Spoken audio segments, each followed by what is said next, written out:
Hello friends, this is Martin from Secrets, the channel for learning about trading and investing. Welcome to a new episode of Markets Tomorrow, the daily market analysis show, where we look at what happened in the market today and how we can plan for a better trade tomorrow.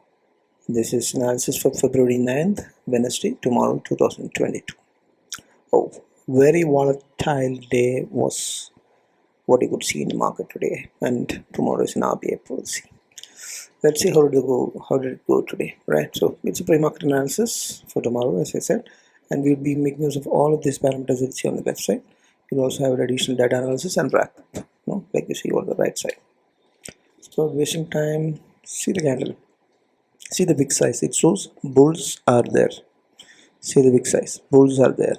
This is a small body, it's a doji. Doji is indecisive.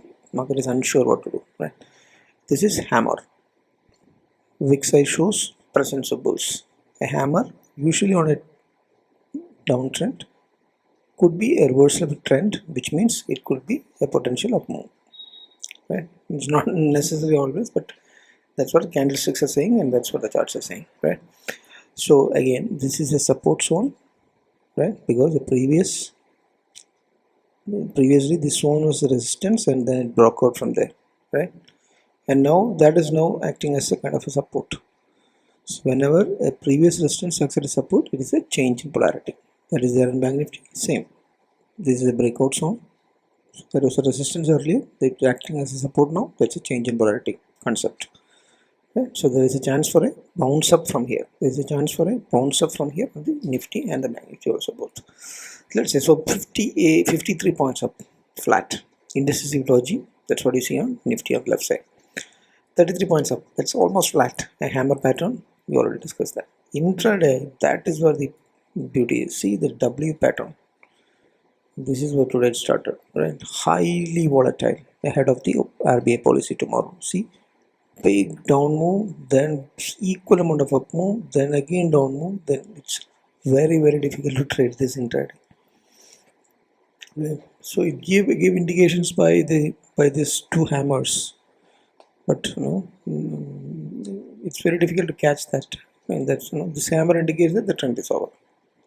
This hammer indicates the trend is over. So, but what about up move? There is no indication that there is a reverse that's going to happen here. So it was highly volatile. It shot up about 20, cooled off below 20. All things happen. So W pattern, it's a volatility divergence that is happening. If you put the ball in the bank here on the 15 minutes time frame intraday, you can see that there is a divergence in the volatility, which usually end up in W shape up moves, and it can continue also further tomorrow above here.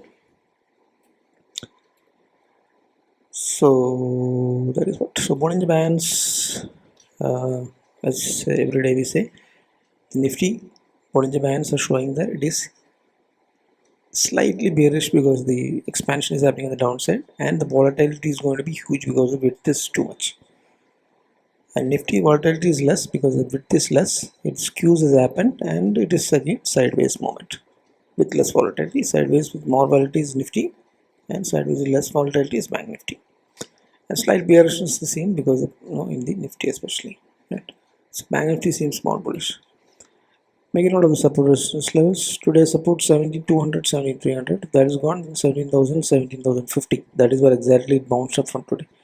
And then next 16,800 to 16,900, that's Fibonacci 38% and 38 retracement level. And then if that's gone, then 16,700 to 16,750, that's supports resistance upside. 17,350, 17,400 has to be taken out first, and then 17,500 to 600, that is Fibonacci 23 retracement, and then above that 17,800, 850, that's Nifty and BANKNIFTY.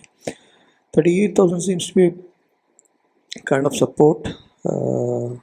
Because it closed slightly above that, and then resistance above that is 38,500 levels, and then above that 39,000 level, and above that 39,500 levels. On the downside, the supports where it bounced today is 37,400, Fibonacci 23 retracement level also, that is, and if that is gone, then 37,000 would be the next one, and then below that 36,700, which is a Fibonacci 38 retracement level support. Such a support resistance on the BANKNIFTY, and the Nifty will already see. Momentum, if you see, momentum is sideways for the Nifty, momentum is sideways for the BANKNIFTY also on the short term daily. Medium term also, both indices are good sideways momentum, right? So it seems that there was a diluted bearish divergence, and that seems to be working, and the target can take it to 37,000 level also if it works out. So that bearish divergence is having large number of bands. So that's why we ignore it, but this seems to be working. So it's like the price is moving up and the momentum is coming down. So it's bearish divergence on the Bank Nifty. So that's the momentum, sideways momentum. Trend is again bearish on both Nifty and Bank Nifty. You can see the red DMI negative, negative is dominating, and the strength is rising. The strength of the bearishness is rising on the Nifty. Strength of the bearishness does not have enough strength, although it is bearish in the case of Bank Nifty. So Bank Nifty more strength, more trend strength. Momentum sideways and trend is bearish. Volatility, yeah, it's like cool off of near 4%, close below the 20 levels of India VIX. 19.6 was close. Implied volatility is 18.99. VP implied volatility percentile is 71.5. Cooled off. So VIX has cooled off. Volatility is cooled off. So, but it is still at the very close to the 20 level. So, anytime it spikes again, you have to be cautious. So, this volatility, huge volatility that happened today, intraday, must have been because of the RBI policy date. So, stay cautious. Volatility shoots up again back to 20 above levels. Open interest data is showing that there is overall highly bearish.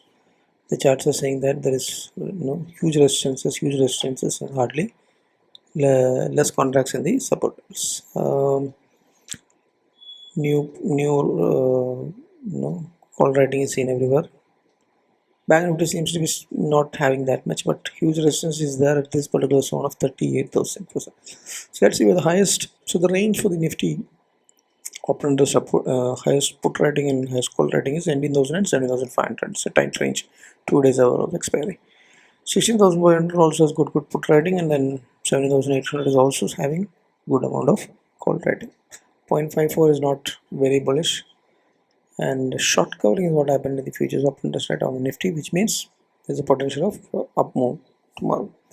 Bank Nifty long unwinding is what happened. That means people are thinking of bearish in the futures open interest rate. 0.58 put call ratio is not great, but not bearish either.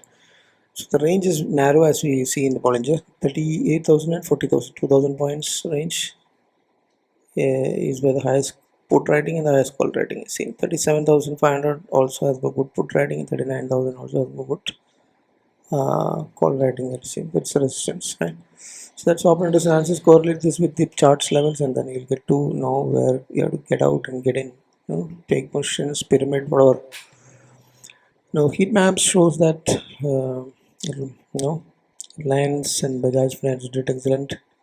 Axis Bank also did good, but heavyweight HDFC Twins and IT stocks, Indices and Kodak did bad.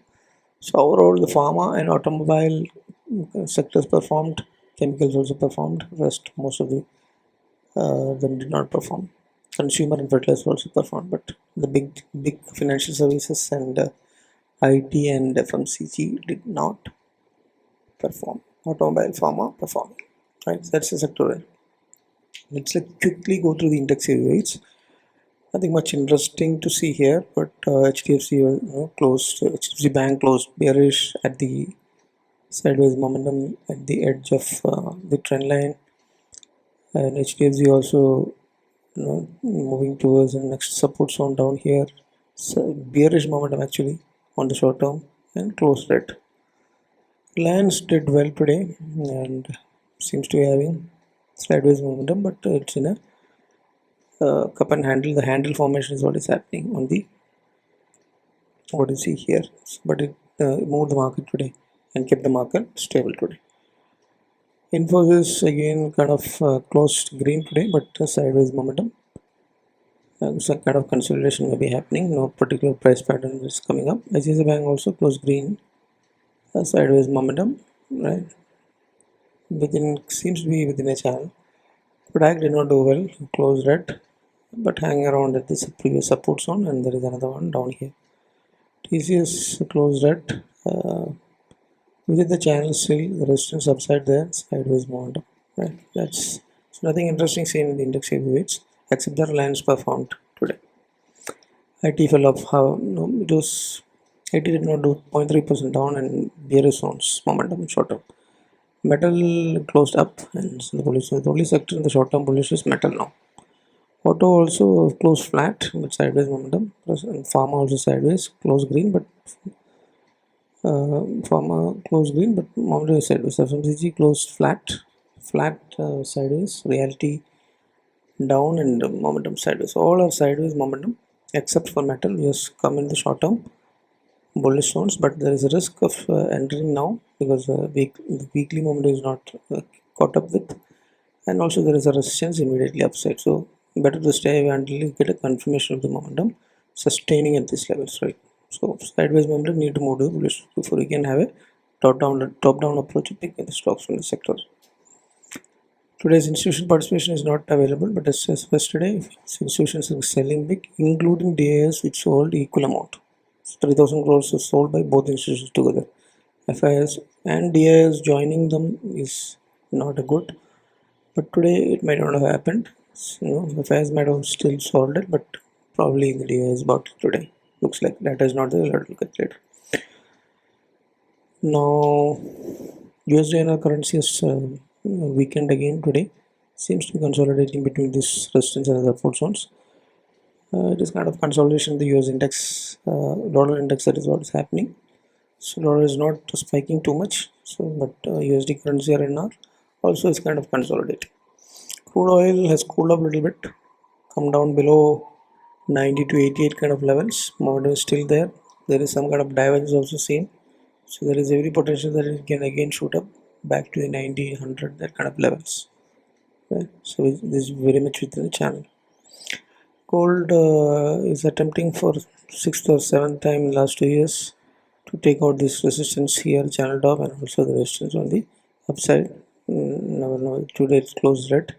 Momentum is flat. It has climbed over this 60 RSI before it can do a substantially something to break out. Right? It's a cup and handle in the medium term. Global indices is kind of jittery. The resistance is there. It's closing red yesterday. Also Dow Jones, you can see that. But it is some space before the famous support where it had multiple times bounced up from. Here also it's in the channel trend line channel support is there, but it is heading towards that on the Nasdaq. And the S&P 500 also has got the channel support, but it closed red. So there is resistance, and that bounce that happened from the bottom does not seems to be sustaining for some reasons, and you have to be cautious on that as it can back out as well. Two picks, Hindalco metal sector is glowing, and Hindalco has got great momentum, great volume, great trend, the price pattern, the channel trend line. Sun Pharmaceuticals pharma is also doing good. There is a momentum divergence bullish, and it is a cup and handle, so positional trades Sun Pharmaceuticals can do good. This is again another chart of the Nifty and the bank. It is, before we wrap up, we can just look back. So you can see that it is below. It is having a doji candle. This is a hammer channel. Volatility is small, volatility is high, right? Closing below 50, closing above 50 DMA, right? Sideways momentum. Now just to wrap up, it's mild bearish to neutral. Just a short-term view. Yes, it's based on the chart and the chart patterns, support, resistance levels, and the momentum and the trend goes over to sideways, and the trend exposure to the bearish zones, and continuous selling by the institutions, right? So 4% of fall that's greater than 700 points in just 4 days is volatile, heavily volatile, right? Big fall of 1,500 plus points, 2,000 points nearly falling down a little bit. So US markets are facing resistance. It's indecisive, and so you need to keep vigilant on that. Volatility spiking again about 20. We have to be cautious because it's in the edge today. FIDA both are trending sellers trouble. Positive factors is change of polarity and momentum support is there. BANKNIFTY still slow strength, and there's not much volatility seen there as well. Closing about 50 DMA is good. RBI policy day tomorrow, so naturally volatility will be there. That's why the neutral position, you cannot say that there could be a bounce that can happen. Classic paragraph is a repetition of the option strategy based on the volatility level. Always go for hedge positions if you're carrying for the expiry or carrying overnight positions. Always the hedge positions. Intraday play tight stop loss because the kind of W pattern, V, the inverted V, and M, all kinds of patterns are very difficult to handle. Even if you know the chart candlestick patterns, it's a little bit too quick and too fast. And the Bollinger Bands are showing that the volatility range is too high in the Nifty, especially, right? So you have to always go for hedge position for overnight, right? Use of spreads would be helpful. So that's about wrap up mild bearish and neutral combined, kind of neutral and little bit bearish based on the chart patterns and the momentum crossovers that happened, right? So that's a way if it helps you to form your view and your trade plan for tomorrow, then consider hitting the like button and share difference and clicks. Thanks for watching. Happy trading, happy learning. Bye.